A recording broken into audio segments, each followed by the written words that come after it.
Assalamualaikum warahmatullahi wabarakatuh. Perkenalkan, nama saya Konita Dia Virus, kelas 5 dari SDN Jati 2. Saya dari Kecamatan Balai Endah. Hari ini saya akan mereview fishbone dari buku yang saya baca. Buku yang saya baca ini berjudul Mutiara yang Terpendam. Penulis buku ini adalah Supriyadi. Siapa penerbitnya? Penerbitnya adalah CV Putra Nugraha. Tahun terbit buku ini adalah April 2011 dan tebal halaman buku ini adalah 50 halaman. Buku ini terdiri dari beberapa bab yang berbeda-beda judul. Bab 1 berjudul Tugas Sekolah, bab 2 berjudul Perjuangan Mencari Informasi, bab 3 berjudul Pembuatan Tahu, bab 4 berjudul Tamu Istimewa, bab 5 berjudul Penemuan Baru, bab 6 berjudul Listrik dari Limbah Tahu, dan bab 7 atau bab terakhir berjudul Mutiara yang Berkilau. Apa yang diceritakan oleh buku ini? Buku ini menceritakan tentang Rafa, teman-teman, dan tugas yang mereka miliki. Rafa dan kawan-kawannya diberi tugas untuk membuat makalah oleh guru bahasa Indonesia mereka. Bab 1 hingga bab 3 adalah menceritakan tentang proses pembuatan tahu dan mereka mencatatnya. Bab 4 tugas mereka selesai. Bab 4 hingga bab 7 menceritakan tentang mahasiswa KKN yang datang ke desa tempat tinggal Rafa. Siapa saja sih tokoh di dalam buku ini?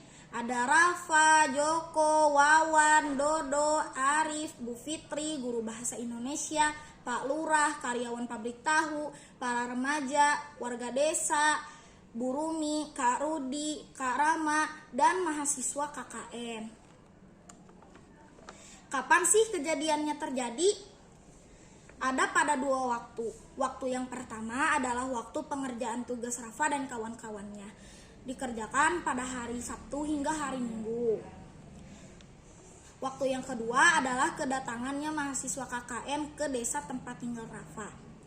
Kedatangan mereka adalah hari berikutnya setelah tugas Rafa dan kawan-kawannya selesai. Di mana peristiwa itu terjadi? Peristiwa itu terjadi pada 2 tempat. Tempat yang pertama adalah tempat pengerjaan tugas Rafa dan kawan-kawannya. Tempat pengerjaannya di Desa Parisura atau di pabrik reproduksi tahu. Tempat yang kedua, tempat datangnya mahasiswa KKN. Tempatnya di desa tempat tinggal Rafa dan kawan-kawannya tinggal. Mengapa sih kejadian ini bisa terjadi? Ada 2 alasan. Alasan yang pertama, mengapa Rafa dan kawan-kawannya pergi ke pabrik tahu? Karena Rafa dan kawan-kawannya diberi tugas untuk membuat makalah tentang segala sesuatu yang berkaitan dengan tahu. Alasan yang kedua, mengapa sih mahasiswa KKN bisa datang ke desa tempat tinggal Rafa? Karena mahasiswa KKN ditugaskan untuk memajukan desa tempat tinggal Rafa dan kawan-kawannya tinggal. Bagaimana solusinya? Ada 2 solusi.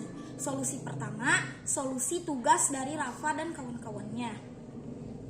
Solusinya dengan cara pergi ke pabrik reproduksi tahu, melihat prosesnya, dan mencatatnya.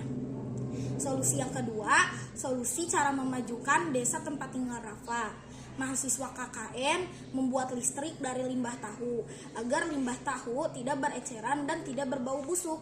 Mereka juga tak lupa membuat listrik dari limbah tahu kedap udara agar tidak tercium keluar. Apa sih hikmah yang dapat kita petik? Hikmah yang dapat kita petik ada 2 hikmah. Hikmah yang pertama adalah berbuat baiklah kepada semua orang. Karena bila kita berbuat baik, kita akan dihargai dan dihormati.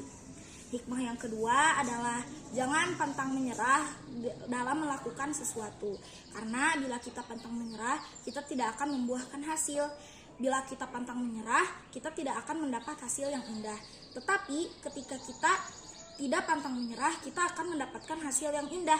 Mungkin bisa lebih dari yang kita inginkan.